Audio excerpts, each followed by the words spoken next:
Ayan, so hello po. So, meron akong buyer. And kung mabasa yun sa review, sabi niya, sungit ko daw. And ano pa ba? Naggalit. So, yes. Ayan, ang tawag nito? I admit, nagagalit ako. Lalong-lalo na dun sa mga buyer. Ayan, so, behind the scene, yung mga nag-chat sa akin, lalo sa mga baguhan. And pwede naman kayong magtanong sa akin, ate, ano ba yung ganito, ganyan.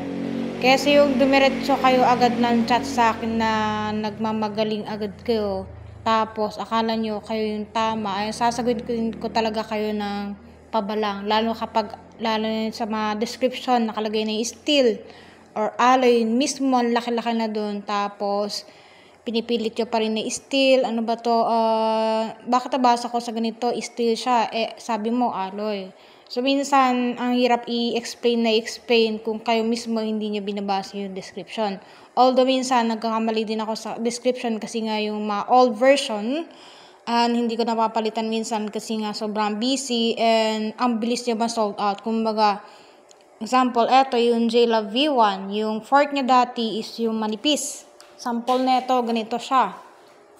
Ayan, so madalas yung makikita yan. Ganito yung fork dati, yung JLove V1, tapos Solana alloy. Lahat ng Solana alloy namin dati, ganito yung mga fork niya. Kaya kung mapapansin nyo dun sa reviews, merong ganito yung fork, and then meron yung bagong fork. Ito yung ganito. So, lagi ko naman pinapaalala, lalo na kapag nag-live ako or gumagawa ako ng video, nag-update agad ako. Pagkarating ni stocks namin, kung ano yung mga nabago, kung may bagong parts ba na napalitan. Ayan, so usually sa videos na ako nag-upload kasi nga lagi naman tayo nag-live or lagi naman ako nagpa-post. So, madalas makikita niyo yung changes dito sa TikTok videos ko. Ayan, sa description minsan hindi ko napalitan kasi nga sobrang busy. Tapos napalitan ko na siya after 1 month, ganyan. So mag-base kayo lagi sa videos. And then, ayan, regarding dun sa mga reviews, yung mga nag 1 star, 2 star, and naggalit ako, or minsan may mga bad words ako ginagamit, so sobrang inis ko kasi nga, yung mga iba dyan kasi, and meron dun sa my description or yung note, pinakaunang-una yun, pag bumili kayo, please read. Ayan, nakalagay naman na if meron kayong concern, message me with picture and video. Then, kung hindi man ako makapag-reply agad, then, antayin nyo lang kasi sobrang busy dito sa shop. Then, usually gabi ako nagre-reply. So, sorry from the word, pero tao lang. Ayan, nakikita nyo ay, kung nag-walk-in kayo dito, alam nyo yung way paano kami pag-usap. Ayan, kumbaga, bilang ate, nakakausap niya ako bilang ate dito sa video or sa mga comment and sumasagot ako. Parang same age lang. So, hindi ako yung mahirap na kausapin like yung mga ibang seller na ang hirap yung pakitunguhan. So, ganun. So, kung paano kayo may pag-usap sa akin, ganun din ako communicate din para at least mas comfortable tayo mag-usap. Kaya pasensya na dun sa mga namumura ko. Ayan, sobrang inis ko talaga. Lalo na yung mga nag-rate agad na low star tapos saka mag-chat sa akin. And then, yung mga nag-return or yung mga nagka-cancel ng order, lalo na kapag sinasabi ko na pag nag-order kayo 1 hour before, 1 hour after ninyo mag-order, if meron kayong changes, i-message nyo agad ako para pwede ko kayong i-assist. Huwag nyo antayin na ma-ship yung item bago kayo mag-message sa akin ng cancel kasi alam nyo ba kung paano yung stress tapos yung gastos na nangyari sa mga seller. Ayan, sa mga seller dyan na katulad ko, alam nyo yung gastos. Especially yung mga item ko kasi is mga bike, hindi po yan yung mga candy or yung small items para masabi na okay lang ma-return kasi nga malit lang naman items. Ito kasi yung sa amin, as you can see, kung mabasa nyo sa reviews, maraming comment na gas-gas. So same, vice versa kayo, ako, and lahat parehas tayo na hindi talaga mawala yung gas-gas. Kasi nga, kayo, nare-receive nyo minsan may gas-gas kasi nga depende po yan sa rider. And same sa akin, pag may return and then pag na-receive ko yung item, may gas-gas din talaga. Kaya if meron, sample na ito, ma-return to, and hindi talaga may iwasan may mga gas-gas.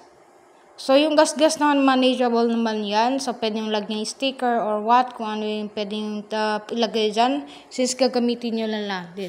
So, hindi talaga yan maiwasan. Pero kung mag-rate kayo lagi ng low star dahil sa gas-gas, then I always recommend naman na huwag kayo bumili sa online, lalo kapag kayo yung buyer na ayaw sa gas-gas. Kasi maski kami, hindi namin hawak yan, out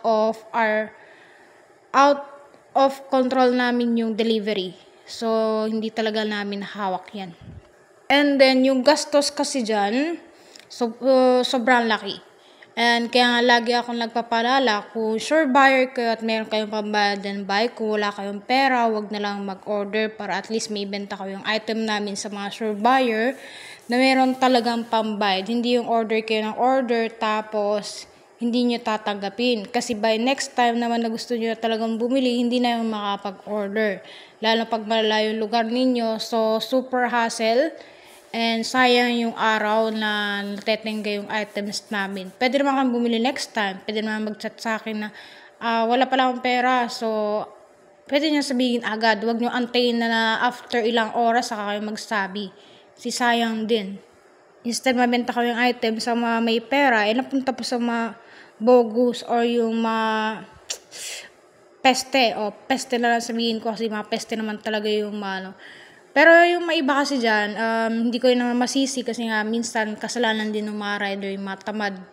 From the word tamad kasi yung iba dyan nagro-wrong tagging. Ayan, halos lahat kami na seller sa online, alam yan. So, usually mga concern yan ng mga buyer is tinatag sila ng rider na hindi tinanggap, pero ang totoo hindi naman talaga sila chinat or hindi naman talaga sila tinawagan, hindi dineliver yung item or gusto ipa-pick up yung item dun sa warehouse nila. So, ganun po. Basta pag meron kayong concern sa delivery, pwede na kayong mag-message agad sa seller, kahit sa ibang seller. Para at least may inform kami and pwede namin i-complain yan dun sa TikTok para magawan agad at may deliver yan, lalo sa mga malayong lugar. So, yun lang. Kapag may concern, pag one day, ayan, usually, 2 attempts yan, yung delivery nila. Pag first attempt, at alam niyo naman na delivery ngayong araw, at hindi deliver, mag-message na agad kayo para maitawag ko yun at ma-assist ko kayo dyan. Basta wag lang kayo magte-text dun sa rider ng cancel kasi babalik ta rin kayo ng mga rider dyan. Kung gusto talaga may deliver. Kung gusto nyo din naman na sure na may deliver, ayan, paid nyo yung item. Walang magagawa yung rider dyan, i-deliver po yan. Basta paid po yung order ninyo. And yan, mas maigi mag-take kayo ng picture para if meron kayong concern, send agad sa akin. And then, kaya ako naggalit kasi ganito yung gastos ko dyan. So, eto, and sample lang. Kung mapansin nyo kasi yung mga items namin dito is doble-doble yung balot. Kung mapansin nyo ito yung bubble wrap dyan hanggang dito. Ayan, kakabili ko lang kasi nga wala na kami, may parating na stocks next month. For July, yung mga nag-aantay dyan, meron tayong Solani Steel and Solana Alloy, tas Gila V1 na parating. So, eto lahat to is for, lang yan, isang container lang. So, alam mo magkano yan? 75k lang. Eto lang bubble wrap pa lang yan. So, ganito siya. Eto return, Kung kapansin nyo itsura ng return, lasog-lasog na yung plastic. So, sabi ko nga, parehas tayo na peperwisyo pagdating sa delivery. Pero return kasi to, so ganyan yung itsura niya. Kumbaga wala na kasi pakialam yung mga rider pag return na sa amin. Unlike kapag ita-deliver pa lang sa inyo, ayusin nila yan kasi nga sila yung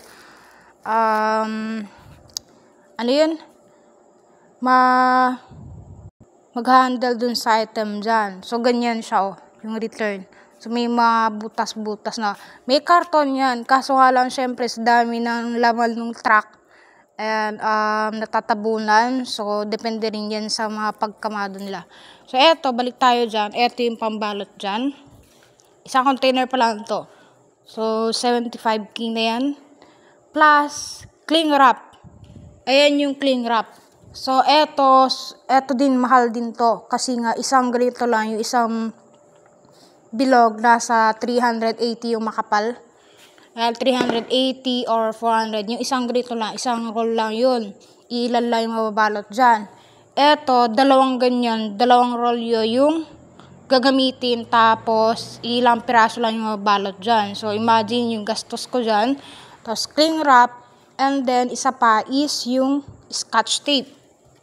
Dito. So, sa yung isang container ko, dalawang box yung naubos ko na ganito. So, imagine yung gastos. Tapos, syempre, sahod din ng mga tao na nagpapak. Then, syempre, merienda nila kasi free yung merienda nila sa amin. Umaga tsaka hapon. So, syempre, sahod plus yung merienda. Then, syempre, kuryente. Kasi nga, yan, i-open po yan para makapagbalot sila whole day. So, imagine yung gastos. So, magiging ganito yung itsura nyo. Ganito kasi yung itsura nila pag dumating sa amin yung item from factory. So, ganito. So, lalagyan yan ng mga carton goods siya. Titapan. Pero meron na yan foam sa loob. As you can see, meron na yan foam sa loob. Ito siya. Tapos, may mga balot din yan sa loob. Ayun, yung mga parts. So, kumbaga, hindi talaga siya maiwasan kasi nga yung palipat-lipat na delivery nga tayo, hindi naman tayo VIP na pagka pick up dito tapos diretso na yan sa bahay nyo. Hindi po yan. May process po din yung JNT. Kaya kahit anong gawin natin, hindi talaga yan maiwasan. So bear with us. Wala tayong magagawa sa gas-gas. Gagawa nyo na lang ng paraan. Ayan, konting lang kasi gagamitin nyo na lang din. So ayan, itsura niya. Then lalagyan ng bubble wrap. Ganito, mapapansin niyo, dalawang ganito. Dalawang patong po yan. Kasi pag isa lang, super nipis niyan. Actually, standard na packaging namin to. Pero sa ibang seller, isa lang. Depende naman kasi yan. Pero yung GNT na nakasign sa amin, medyo mahigpit. So, dalawang ganito, bubble wrap. And may foam na sa loob. May sako. Dalawang ganito. And then, saka lalagyan ng cling wrap. So, magiging ganito yung tsura niya, kung yung mga nakapag-order, alam nila gaano kahirap buksan yan. So, mahirap sa buksan, kaya siya nagkakaroon ng gasgas, kahit ganyan yung itsura niya, alinis-linis. Kasi nga, pag pinagpatong-patong yan, ayan, tapos lagyan nila ng iba't ibang items, kasi nga, lahat ng item ninyo is nakasort out. Kumbaga, pipick upin sa amin nakaganito, lahat yung bike, dun sa isang truck lang. And then, ibababa nila dun sa main warehouse, hindi ko alam kung sa Paranaque or dun sa Cabuyao. Hiwa-hiwalay yan, depende sa area kung saan siya pupunta, Luzon, Visayas, or Mindanao. Then, pag nilagay yun sa truck, may iba't ibang item pa nakalagay dun, hindi lang yung bike ninyo. Kasi syempre, binabayaran natin yung shipping fee, hindi yung isang truck. So, expect nyo na may iba't ibang laman yung truck, hindi lang yung bike. Wala naman na, ang VIP mo naman, di mo naman binayaran yung isang truck, di ba? So, kung lalamove yan, pwedeng ganun. Yung item mo lang yung laman ng isang sakyan. Pero, since TikTok, Shopee, Lazada, ganyan yung style nila. And then, yan. Maraming dadaan lalo kapag malayo yung lugar. So, ganito. Ayan, paalala ko lang ulit, ganyan yung itsura ng mga items namin. So, ang laki ng gastos dyan. Sahod, pagkain, balot, ano pa ba, mga ilaw, syempre. So, maabot ako ng mga 100 plus sa packaging pa lang. Kaya sino hindi magalit kapag maraming mga bogus buyer. Ayan, kaya kapag minura ko yung mga nandun sa may, nag-message sa akin, lalo yung mga naka-RTS, kala mo naman kapag nakabili sila, pati yung pagkatao ng seller is nabili na nila. So, sorry pero hindi kasi ako yung seller na babait-baitan para lang makabenta. You buy or not, it's okay kasi makabenta pa rin naman ako sa ibang tao. Pero yung asta kayo na, kala ninyo kapag nakabili kayo, dapat priority agad kayo. So, marami po kasing ginagawa dito sa shop and sa TikTok din and sa ibang platform. So, bear with me. Ayan, pasensya na kung hindi ko rin kayo masasagot agad. Pero I'm trying naman. Basta everyday naman nagre-reply ako dyan kasi usually natulog ako mga alas 2 or alas 3 para lang ma-replyan kasi may shop rating din yung TikTok. Kailangan 24 hours ma-reply mo yung mga buyer. Kaya 2 or 3 ako tulog dyan. Gising na ako mga alas 9. So, thank you and God bless. Bye-bye po. Ingat.